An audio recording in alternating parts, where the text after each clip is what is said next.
What's happening? It's Friday. We're back at it, man. It's Friday. We're back at this thing. We're doing it again. Just happy, man, to have made it to Friday. Another day, another week has ended, man, and another weekend has begun. You know, we're back at it. Got a lot going on. Um, in the world that we're going to kind of discuss. I'm going to kind of end this early just a little bit, showing off the shirt that I got from Unapologetic Gear, Lion, Lamb, King, Messiah, Yeshua. Check them out if you're looking for some kingdom-minded gear.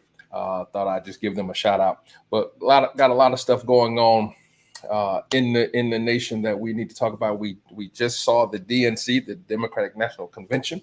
The nomination of Joe Biden is official. He is the Democratic presidential candidate for this year's election, and he has chose Kamala Harris, who is both African American and Asian American. First time that has happened in history. She is the vice presidential candidate on the ticket. And what I want to be able to discuss with us as we look at this is, what does that mean for Black and Brown America? What does that mean for Black and Brown communities? What does that mean for the Black agenda? And I guess the question really starts off is there such thing as a Black agenda? What is the Black agenda? What is it that Black Americans are looking for from a Biden presidency? What is it that we're looking for differently with this presidency that we have not gotten over the last 4 years, or for some people that we haven't gotten over the last 12 years? Because, many will say that Barack Obama didn't do much for the Black community. So when we look at that, what is it that we are looking for from the Biden presidency that we have not gotten from past administrations? What is it that we're looking for? What is it that we're hoping that they will do for us in their administration? What are we hoping that they will accomplish that has not been accomplished for Black Americans in past administrations? I think where we are messing up oftentimes is we will make all of this fuss about, we need to vote, we need to get out to vote, and we will push people to the polls, and we will tell people, hey, this is who has our best interest at heart. And then when we get these persons elected, then we don't hold them accountable for what we want. And I think it's kind of hard to hold people accountable when you don't have a list of requirements, when you don't have this thing that you want them to accomplish for you. So if we have if we are expecting Joe and Kamala to do some things for us in this presidency, the question becomes, what is it? When you think of a Biden presidency, what thing, and I want y'all to put it in the conversation for me. I want you guys to put it in the comments for me. What are you looking for from them? What thing are you asking of them? What's your ask when they start their first day of their presidency, of their administration? What is it that what thing do you want them to accomplish? Because see, in the past, there have been a lot of symbolic gestures to the Black community. There have been a lot of, symbolic things that have done, and really for the notion of appeasement more than accomplishment. In this presidency, we saw this executive order that was signed for HBCUs to have this money, but in looking at some of the college presidents talking, they haven't gotten any of that money. There has been no big change that has happened on HBCU campuses, and so there have been a lot of symbolic gestures, but nothing that's been concrete. So when you think of a Biden presidency, when you think of a Biden-Harris ticket, when you think of this administration, what is your ask? What thing do you want them to focus on that you feel will benefit the Black or Brown community that has not happened for us over the past 4 years, or again, in some people's cases, the past 12 years? And while you're thinking of that, I really want to know your comments. I'd like to see you put something in the comments. When we think about what the LGBT community. I had this conversation with Vince and Alvin earlier, and we talked about this. By the way, let me do this while I'm passing along this way. August 25th, get it on your calendars. August 25th, 8 o'clock. That's next Tuesday, August 25th. Alvin, Vince, myself, brand new program that we're bringing to you called the Crosstalk Collective, where we will discuss everything from politics to sports to entertainment. We're excited about it. It's going to be big. We're excited. We hope you're joining with us. That's August 25th at 8 p.m. Eastern and 5 p.m. Pacific Standard Time. And of course, that's 7 o'clock Central Time. So come out, join in with us, man, next Tuesday, August 25th. So we were doing some pre-production stuff today, and we talked about how the LGBT community, they had a list of demands or a list of asks.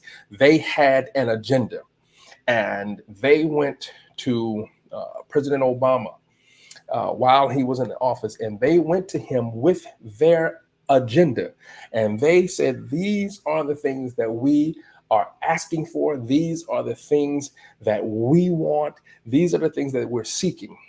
Now, in their asking, number one, they were specific about what it is that they wanted. They were very specific about what they wanted. And then they put resources behind the things that they were asking, so they could not be ignored, because they made a lot of noise, and behind that noise was a lot of the noise that was being made in that movement was the sound of money machines that was counting the dollars that they had backing them up.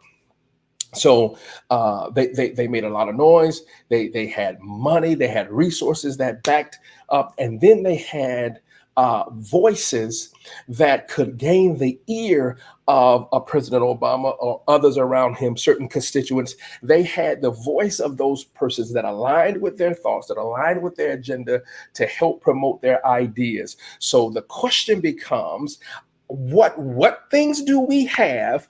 Are we ready to put the money behind it? And do we have the voices to help bring what we're talking about to fruition? So with that, look, Alvin says, look at O'Shea Jackson's contract with Black America. So for those of you that don't know, his government name, O'Shea Jackson, is Ice Cube, right? And so Ice Cube has this contract with Black America, and he's got some specific asks. Now, let me say this, because we talked about this today. Cube, because we're in this pandemic, he and it's like Alvin said, he's not making movies. He's not, he's not making music. He may be writing, but he's really focused. And in this pandemic, it has allowed him to really search within himself. And so he came up, talking with some other guys. He came up with this contract for Black America, and he's got some things in there that he's asking now. To me, this is just me now, and I'm not saying that what Cube, because he's got some good things in there, and I think we should definitely discuss it. Join us August 25th. We're going to discuss it. August 25th, 8 o'clock p.m. The Crosstalk Collective. We're going to talk about it. And he's got some things in there that he's asking. And for a lot of people, it can come across rather radical, if you will. I in earlier discussion, I said extremist, but that's not the word I was looking for, the word radical. But after some conversation, we have to admit that with where we are, and if you look at the civil rights movement, in their day and time, in their position, they were rather radical. They did some things that were rather radical. And so sometimes there has to be a bit of radicalism in what we're trying to accomplish to get people to hear us. You don't have to be radical to the point that you're destroying property and threatening life, but you do have to be radical enough to the point that you're destroying systems. Because these systems is what has gotten us to where we are now. And so, when we talk about the Black agenda, what does that look like? What is it that you are looking for, in your, as it relates to you? Do we have a structured agenda that speaks to the entirety of the Black community? One of the ideas that I like that's out there is Reverend William Barber out of North Carolina with the Poor People's Campaign. I like what he is bringing to the table. I would say what we have to do is I think we can take a part of what Cube is talking about in the contract with Black America and what Reverend Barber is talking about in the Poor People's Campaign and marry the two and present this is what the Black community, and really, if we're honest, what we're bringing to the table for Black America benefits the brown community as well. And also what we're bringing to the table also helps poor white Americans. See, and what baffles me about poor white people is that they vote against their own interest. And I'm gonna tell you, for the longest time, it baffled me to understand how in the world could you vote against your own interest? Because when the elite, when the 1%, when the Donald Trumps of the world are having conversation, it's not you, poor white people, that he has in mind. He's thinking about his friends that can afford to golf at Mar-a-Lago. Those are the people that he's not talking about you. And it took me one day watching one of my favorite movies, which is Mississippi Burning. Absolutely, Alvin. We've got to tear down these systems. But it dawned on me one day when I was watching one of my favorite movies. I'm gonna get to that question in a minute. That's a good one. That's a good one, Antoine. We're gonna talk about that. So let me say this. So it dawned on me why it is that poor white Americans, seem to, not just because of their skin, but why they are aligning with people like Trump and the elite that really are not discussing them, because in their eyes, in the eyes of the elite, white Americans, poor white trash, Black people, Negroes are the same people. And so I was like, why would they align with this? And so I watched Mississippi Burning, and Gene Hackman's character tells the story of how his father owned a farm, and there was a Black family that owned a farm next to theirs. And one day the Black family comes home. The Black man has he buys a mule. And Gene Hackman's father was too poor to buy a mule. And so the Black man has a mule. The next day, they wake up and they find that the man's mule has been killed. And one day, Gene Hackman says he's riding with his father, and he looks at his father.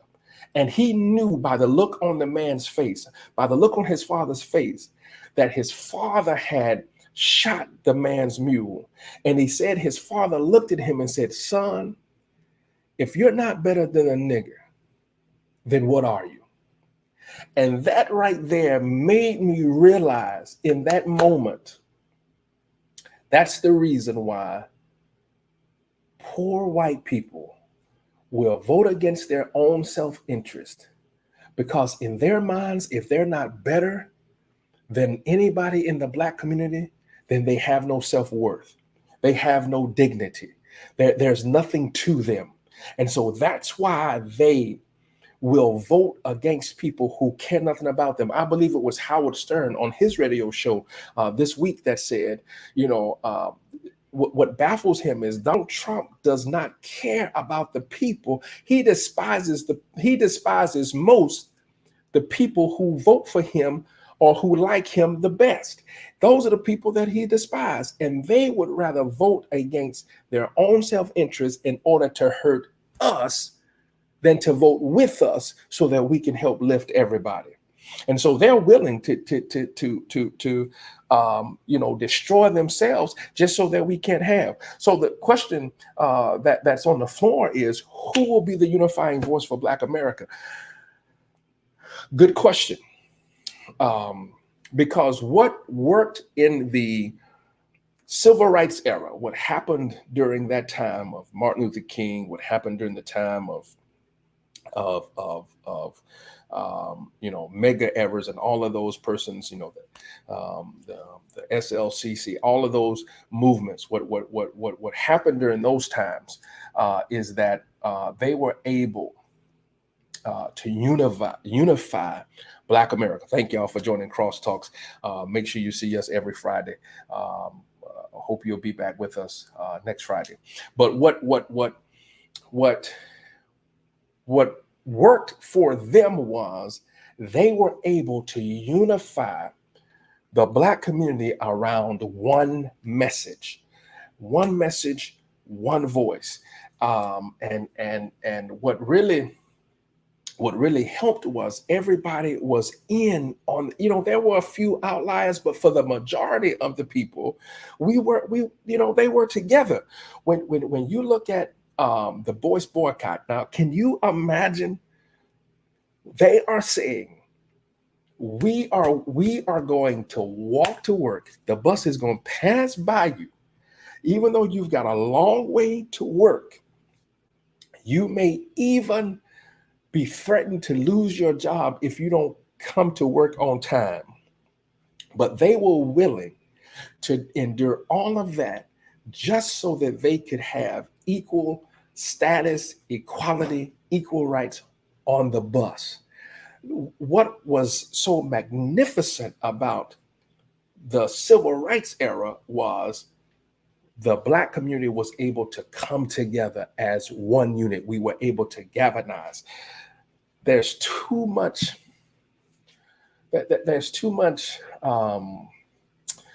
division, in our day. Right now, there's too much. Like right now, let's look at this. There are Black people in America that's saying Kamala ain't Black enough. How are we going to be taken serious? How are we going to get our message out if the idea is she's not Black enough? She's part Jamaican and she's part Indian. Is it her fault that she was raised majorly around her mother's side of the family, which was the Asian Indian? But this is the thing that she says. She says her mother never. She said it like this: her mother raised them as little Black girls. Her mother raised them to be strong Black women. They were never, divorced from that side of their heritage. And so when we are making the arguments about, she's part Indian or she's not all the way Black. These are the things that, and so we can't be unified. We can't coalesce around these ideas and these movements because we are too busy tearing each other up. And what this is when we get in these conversations, it's white supremacy at work, and they've already divided us. And so we've got to be able to unify around this cause. We've got to be able to, if this is the ticket that we want, if we want something different than what we've gotten over the last 4 years, because as my good friend Alvin Ellington often says, how in the world is it in 2020 and we are doing worse in 2020 in the richest country in the world, in the freest nation in the world? How is it that the Black community is doing worse than we were doing in 1960? So I'm asking you, like he asked you when he was running in 2016, what you got to lose? Because when he asked you the question, you see the answer, you got everything to lose. You had what have you gained? What has improved? He's tried his best to tear down everything that was representative of what Barack Obama did. And how have we gotten better over these last 4 years? The question is, how can a person determine if another... I don't know. We've got these, there are some internal things that we need to work out, and that we even in our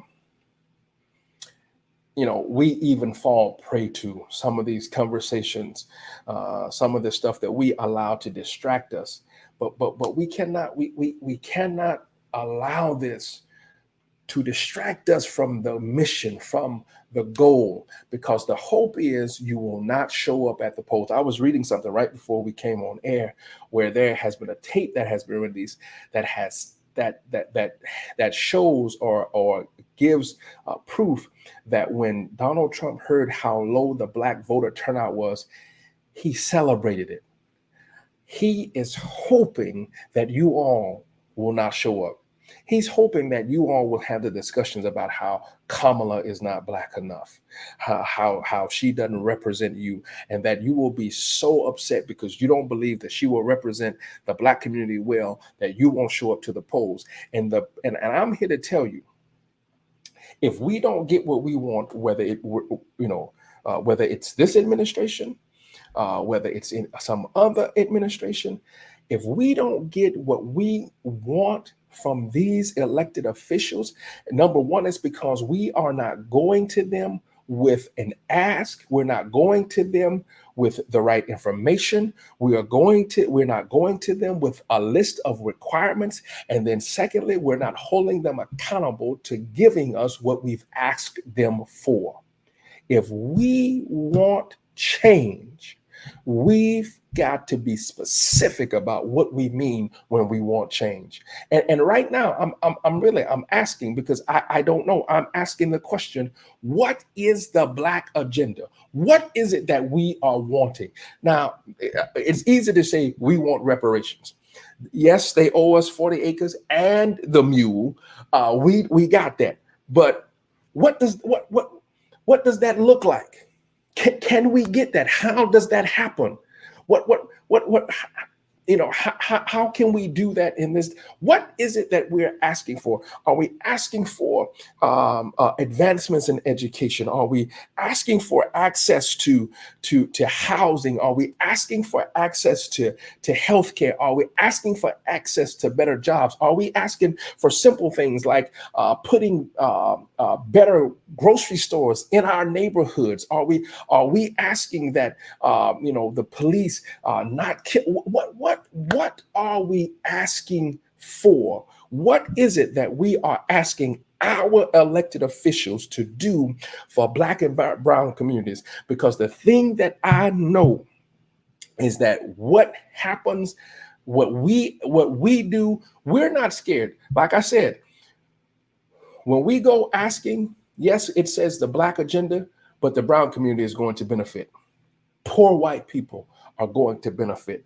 And so we title it the black agenda. But if we're honest, if we're truly honest, the black agenda is the American agenda, that this is what we want for all persons that are marginalized, all persons that are disenfranchised, all people that are kept out, all people that are locked out. We're asking this, and we're titling it the black agenda, but we're really asking for it for all Americans.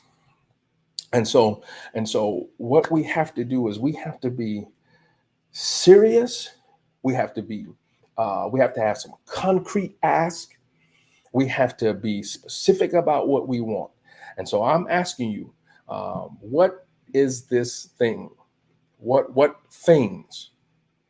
What are we asking from a Biden presidency? What are we asking for a Biden-Harris administration? I mean, to the point that, who he puts in his cabinet becomes important to us, because whoever wins this election in November, I want y'all to hear me, and I'm not speaking ill on the lady. I think she's great. I think she's wonderful. But Ruth Bader Ginsburg, she's not gonna last another 4 years. And so somebody's got to fill that seat. Somebody's got to fill her void from the Supreme Court. And that matters. These judges that are appointed to lifetime positions on the lower courts, those are important. And so you have to think about all of that. You've got to think about the House. You've got to think about the Senate. You've got to think about all of that. Don't just get focused on who sits in the Oval Office, but get focused on what all comes with the person who sits in the Oval Office. Um, Absolutely, absolutely.